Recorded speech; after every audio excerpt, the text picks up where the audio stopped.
最近乌克兰前线不断传来噩耗，这些噩耗一个比一个恶。众所周知，我天狗是乌克兰的铁杆支持者，所以这几天我彻夜难眠，日日夜夜的流泪。首先，第一个噩耗是半个月前传来的，你们都记得，今年2025年2月28号，泽连斯基大帝在白宫被特朗普臭骂一顿，然后被踢出白宫的历史名场面。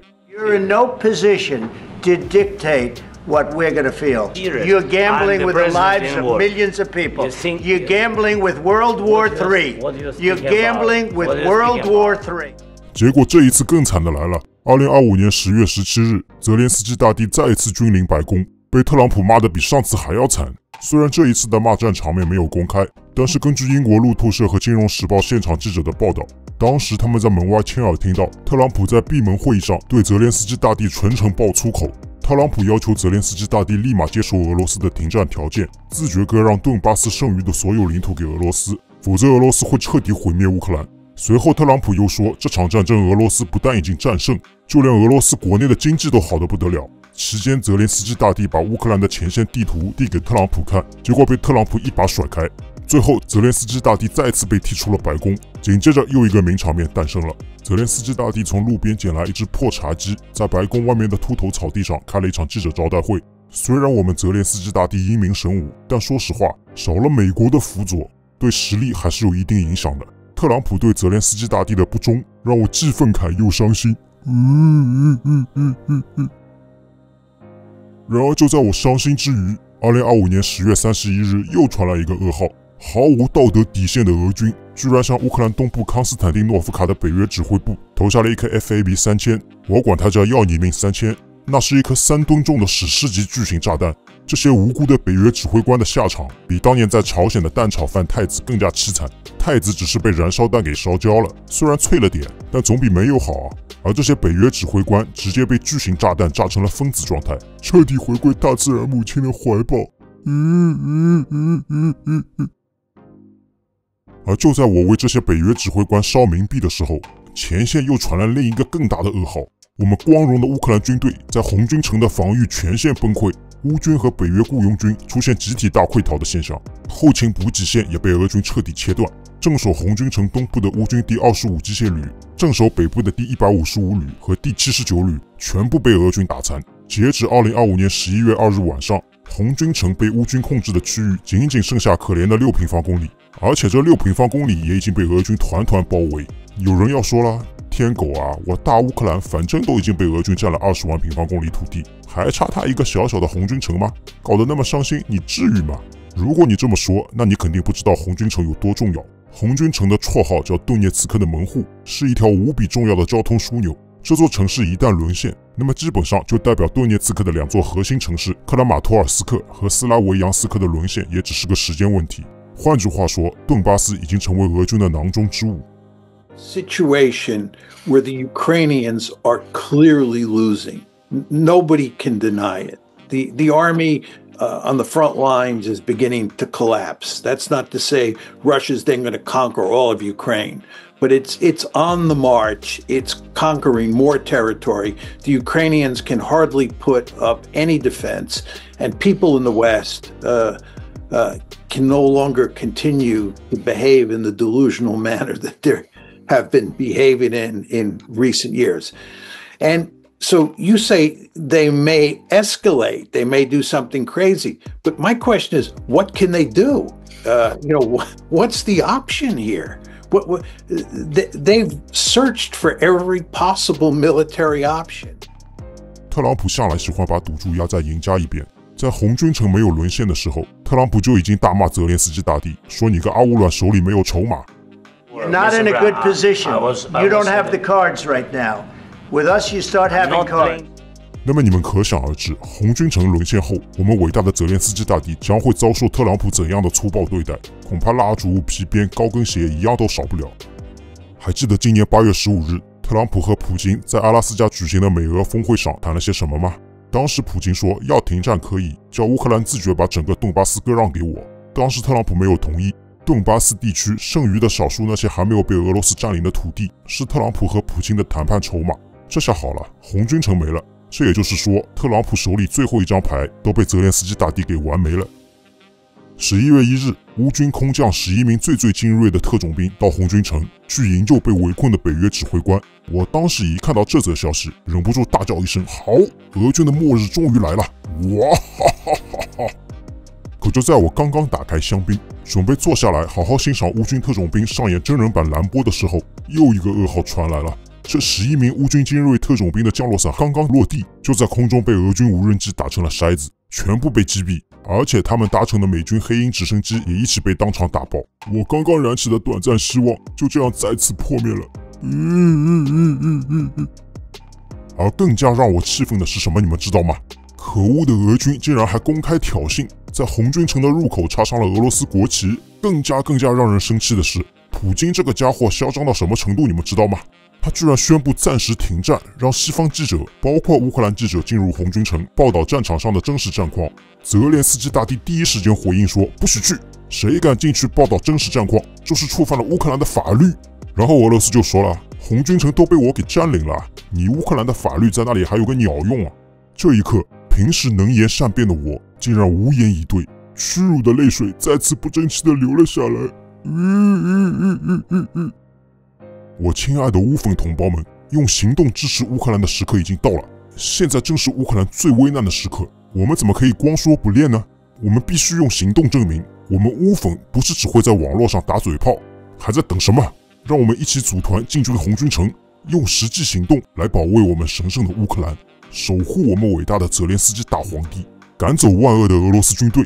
哦，对了，我天狗现在暂时还不能去，因为我圣诞节前后还要出去度假，游轮的票子都已经订好了，退不掉了。所以亲爱的乌粉同胞们，你们一定要加油，一定要不惜生命捍卫红军城，保卫神圣的乌克兰，守护我们的崇高信仰。虽然我天狗的肉身无法和你们一起去参加这场圣战，但是我的灵魂和意志与你们同在，请你们相信我，到时候我一定会躺在游轮上的泳池边，手里拿着柳橙汁，一边晒着日光浴，一边望着与大海连成一片的蓝天为你们祈祷。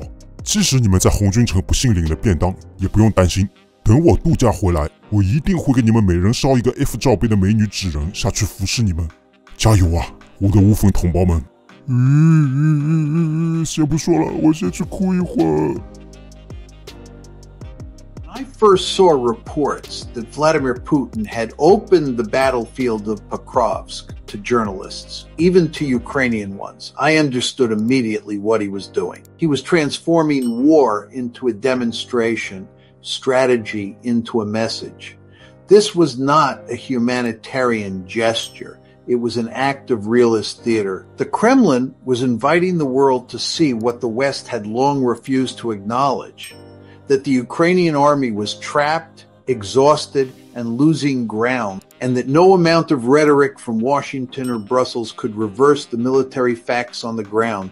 Pokrovsk had become the stage of collapse, a moment when political illusion met the hard edge of power. For months, Western analysts spoke of Ukrainian breakthroughs,of Russia's weakness, of turning tides that never turned.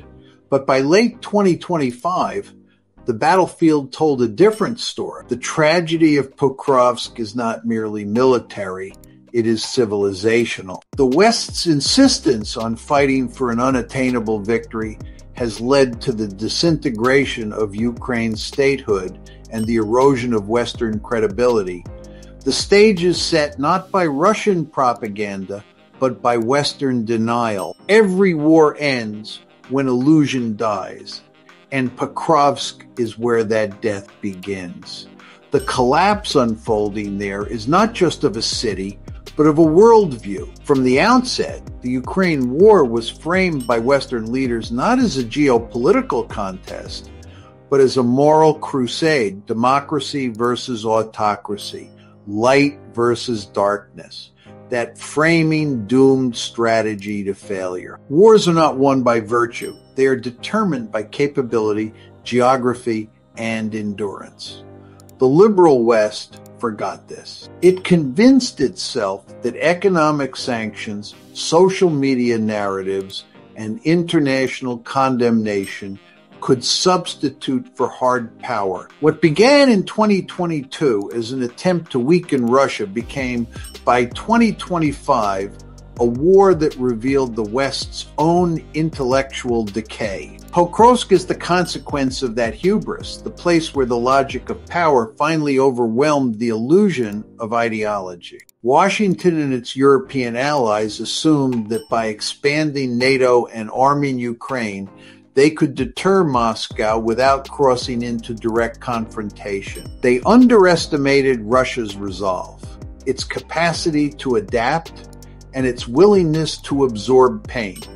In realism, states fight hardest when they perceive existential threats. To Russia, NATO's eastward expansion and the arming of Ukraine represented precisely that. Yet Western policymakers, steeped in liberal hegemony, dismissed these fears as propaganda.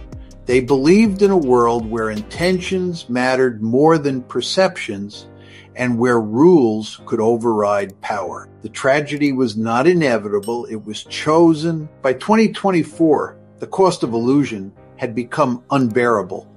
Ukraine's manpower dwindled, its infrastructure was shattered, its air defense systems were stretched thin. Western arms shipments slowed, while domestic politics in Washington and Europe turned inward.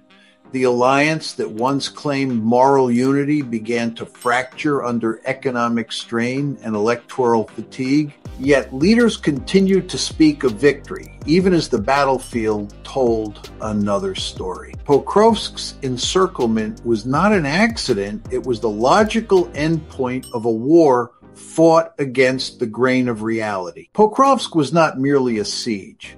It was a stage upon which the West's narrative illusions collapsed. For nearly 3 years, Western leaders maintained that Russia was isolated, weakened, and losing. They told their publics that sanctions would cripple the Kremlin, that Western technology and training would remake the Ukrainian military into an unbeatable force. But the realities in Pokrovsk told another story. The Russian army stood entrenched, its logistics intact, its morale steady. Ukraine's defenses, once celebrated as heroic, were stretched beyond repair. When Moscow offered foreign journalists safe passage, it was not out of goodwill. It was to let the West's own eyes betray its myths. This was realism's revenge on ideology, forcing the opponent to witness the truth it denied. Economically, the West's strategy of sanctions had failed to produce its intended collapse. Russia had reoriented trade toward Asia, fortified its energy markets, and weaponized its own resilience. The ruble endured, factories adapted, and the global South, far from joining the Western campaign, moved closer to Moscow and Beijing. What had been conceived as Russia's isolation turned into the West's estrangement from much of the non-Western world. This, too, was the product of hubris. The assumption that global order would bend to moral narrative rather than multipolar reality. In the grander view, Pokrovsk is not just the scene of a military encirclement, but a symbol of civilizational inversion. It is the West, not Russia, that now stands exposed, overextended, morally fatigued, and strategically disoriented. When the siege of Pokrovsk solidified, the fantasy of a Ukrainian victory collapsed under the weight of arithmetic. Manpower, ammunition, territory, and time all favored Russia. The Western strategy had been to prolong the conflict in hopes of wearing Moscow down. Yet this was a fundamental misreading of the adversary. Pokrovsk's fall thus carries a lesson beyond Ukraine. It marks the end of an era in which the West could dictate global outcomes without consequence. The age of unipolarity is over. The balance of power is returning to its natural multipolar state. For Europe, this means reckoning with dependence, military on the United States, economic on energy flows it no longer controls. For Washington, it means confronting the limits of its reach and the erosion of its moral authority. And for the rest of the world, it signals that realism, not ideology, will once again define international order. Empires rarely learn until they are forced to. Pokrovsk is that moment of forcing the mirror in which Western civilization sees itself stripped of illusion. Power divorced from restraint becomes fragility. Virtue unmoored from reality becomes hypocrisy. The lesson is as old as history itself. No system, however righteous it believes itself to be, can defy the logic of power forever. The West's tragedy is not that it lost a war, but that it forgot how the world truly works.